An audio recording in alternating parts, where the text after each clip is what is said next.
Hello hi అందరూ ఎలా ఉన్నారు? అందరూ బాగుండాలి, అందులో నేను ఉండాలి. ఈరోజు క్లైమేట్ చాలా బాగుంది. -డిగ్రీల్లో ఉన్నా కూడా నేను మీకు వీడియో చేస్తున్నా. నా రాజుగారితో పెట్టిన వీడియో చూసిన తర్వాత చాలామంది చాలా ఫోన్లు చేస్తున్నారు అన్నమాట. చేసి చాలాసేపు అడుగుతున్నారు, చాలా డౌట్స్ ఉన్నాయి. ఆ డౌట్స్కి క్లారిటీ ఇద్దామని. ఎందుకంటే ప్రతి ఒక్కరికి నేను ఎవరిని తీసి చెప్పలేకపోతున్నాను. అక్కడి నుంచి అబ్బాయి ఫోన్ చేశాడు, ఆ తర్వాత గుంటూరు నుంచి ఫోన్ చేశారు, తర్వాత పారింగ్ నుంచి ఫోన్ చేశారు, ఆ తర్వాత రాజమండ్రి నుంచి ఫోన్ చేశారు, ఖత్తర్ నుంచి ఫోన్ చేశారు. చాలామందికి చాలా డౌట్స్ వచ్చి మీరు అక్కడికి ఎలా వెళ్ళారు, అసలు ఏం చదువుకోలేదు కదా, మీరు యూరోప్ కంట్రీలకు వెళ్ళారు, ఏ రకంగా వెళ్ళారు ఏంటి అని చెప్పి చాలా డౌట్స్ అడుగుతున్నారు. కానీ మీ అందరికీ ఒక క్లారిటీ ఇస్తున్నాను నేను.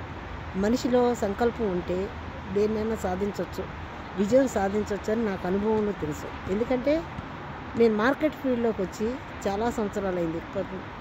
నా పాత వీడియోస్ అన్నీ తిరిగేసుకుంటే మీకు తెలిసిద్ది అనమాట.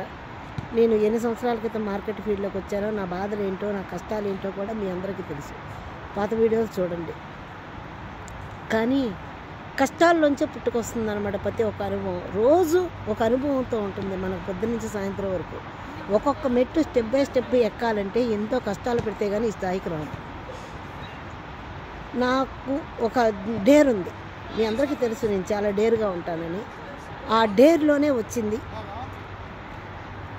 ఒక స్టెప్ ముందుకేసాను. చాలామంది భయపెట్టారు కూడా, వాళ్ళని నమ్మి వెళ్తున్నావు, వీళ్ళని నమ్మి వెళ్తున్నావు, ఏమవుతుందో నీకు అక్కడ, ఎలా ఉంటుందో, అవి మామూలు దేశాలు అనుకుంటున్నావా, ఇవాళ వెళ్తే రేపు పొద్దున నీకు అక్కడ నచ్చకపోతే రావడానికి యూరోప్ కంట్రీలు, అబ్రాడ్ కంట్రీలు, నువ్వు ఏ రకంగా వెళ్తావు, ఏ రకంగా ఉంటావు అని చాలామంది వార్నింగ్లు కూడా ఇచ్చారు. అట్లీస్ట్ మా ఇంట్లో వాళ్ళే ఒప్పుకోలేదు. కానీ నాకు రావాలని ఇంట్రెస్ట్ ఉంది. అబ్రాడ్ కంట్రీలు ఎందుకు రావాలన్నదో తర్వాత చెప్తా. అది చాలామంది రేజ్ చేస్తున్నారు, కానీ దానికి ఒక పెద్ద చరిత్ర ఉంది. నేను ఎందుకు వచ్చానో, ఏం చేయబోతున్నానో కూడా మీ అందరికీ తర్వాత చెప్తాను. కానీ ముఖ్య కారణం ఫోన్లు వస్తున్నాయి కాబట్టి నేను మీకు చెప్పగలుగుతున్నాను అన్నమాట. నేను అందుకోసం ఆడపిల్లలు, మగపిల్లలు చాలామంది అక్కడ కన్సల్టేషన్లో కట్టి డబ్బులు మోసపోయారు, ఇక్కడ కన్సల్టేషన్లో కట్టి ఆఖరికి నాకు తెలిసిన వాళ్ళు మొన్నే మధ్య 4 నెలల క్రితం కెనడా వీసాలకు కట్టి అక్కడ డబ్బులు లాసిపోయారంట లక్షల్లో. ఎందుకు ఇట్లా చేస్తున్నారో, ఇంత అమాయకంగా ఉంటున్నారా అన్నది నాకు ఇప్పుడు అర్థం కావట్లేదు. అసలు ముందు మనం ఆలోచించాలి. మనం మంచిని నమ్మండి, మంచి చేసే వాళ్ళని నమ్మండి, వాళ్ళ మాటల్లో కాన్ఫిడెన్స్ చూడండి. నేను ఒకరు హెల్ప్ చేస్తేనే ఇక్కడ దాకా వచ్చాను. ఒకరు కాదు, నా చుట్టూతో దాదాపు 4 హెల్ప్ చేశారు. మా పెద్ద కోడలు మొదట, తర్వాత ఆమె ఫ్రెండు, ఆ తర్వాత ఇంకొక మాకు చిన్న కోడలు. నాకు ఎంతమంది హెల్ప్ చేశారంటే ఇక్కడికి రావడానికి. నేను కూడా మీకులాగా భయపడిపోయాను. కన్సల్టేషన్ పట్టుకొని ఆయన మహానుభావుడు నిజంగా. ఆయన అయిపోతావు, ఈ ఏజ్లో నీకు అవసరమా, అది ఇది అని అన్నారు. ఏజ్ని లెక్క చేయలేదు నేను అసలు,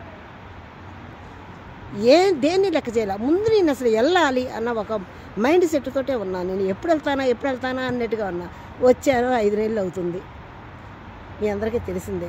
వచ్చిన కాంచి వీడియోస్ పెడుతున్నాను. కొంతమంది కొన్ని ఇదిగా చెప్పారు, కానీ ఆ తర్వాత మాట్లాడుకుందాం. అయితే అక్కడ ఆ మంచి మనిషి ఈ మంచి మనిషికి అప్పచెప్పాడు. నేనేమనుకున్నా, ఎక్కడో చోట మారుమూల ఏదో పని చేసుకొని బతికేద్దాంలే అన్నట్టుగా వచ్చాను నేను.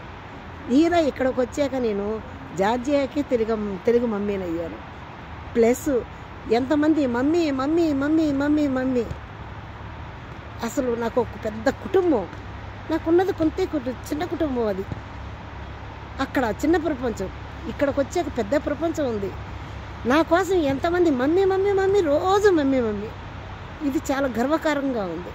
నా జీవితంలో ఫస్ట్ మెట్టు ఇక్కడే సక్సెస్ సాధించా. ఇక రెండో మెట్టు అంటారా, అంచెలంచెలుగా వెళ్తూనే ఉంటాను. మనం చేయాల్సింది కాన్ఫిడెన్స్గా ఉన్నప్పుడు ఎన్ని ఇబ్బంది. ఒక మహానుభావుడు చెప్పాడు, ఈరోజు నేను ఒక పాట కూడా పెట్టాను. మనం ఎక్కడికి వెళ్ళాలన్నా కూడా ఎగిరిన పక్షుల్లాగే ఉండాలి, కానీ ఒకరు కూర్చోమంటే కూర్చోవడానికి, నుంచోమంటే నుంచోవడానికి మనం పుట్టల. మనకంటూ ఒక శక్తి ఉంది, మీరు అది గుర్తించండి. ఆడవాళ్ళైనా మగవాళ్ళైనా సరే మీరు బయటికి రండి. ముందు అసలు ఆడవాళ్ళు బయటకు రాలేకపోతున్నారు, ముందు బయట ప్రపంచానికి రాలేకపోతున్నారు. ఎందుకు రాలేకపోతున్నారు మీరంతా బయట ప్రపంచానికి? కొన్ని వందల ఫోన్లు వస్తున్నాయి, ఫోన్ నెంబర్లు చూసి ఫోన్ చేస్తున్నారు కానీ ఎందుకంటే అవతల వాళ్ళకి తెలియకూడదు అన్నట్టుగా ఫోన్ చేస్తున్నారు. కానీ మీరు ఎవరు కూడా మరుగున పడిపోబాకండి. మీరు రావాలనుకున్నది, మీరు చెయ్యాలనుకున్నది నిరభ్యంగా చేయండి, సాధించండి. మీరేం చేయాలనుకుంటున్నారో, ఏం సాధించాలనుకుంటున్నారో సాధించండి. ముందు కుటుంబాన్ని సాధించండి. ఆ తర్వాత మీరేం చేయాలనుకుంటున్నారో ఒక గోల్ పెట్టుకోండి. తిన్నామా, తెల్లారిందా, పడుకున్నామా, లేచామా అంతవరకు పెట్టుకోవద్దు మీరు అసలు. ప్రతి మనిషి కూడా ఇది చాలా లిటిల్ జీవితం, చిన్న జీవితం. ఈ చిన్న జీవితాన్ని మీరు ఉన్న కొంచెం కూడా మీరెవరు భయపడద్దు. రావాలనుకునేవాళ్ళు నిరభ్యంతంగా నెంబర్లు ఉండయి, రండి. నిజాయితీగా మాట్లాడేవాళ్ళు చూసుకొని రండి.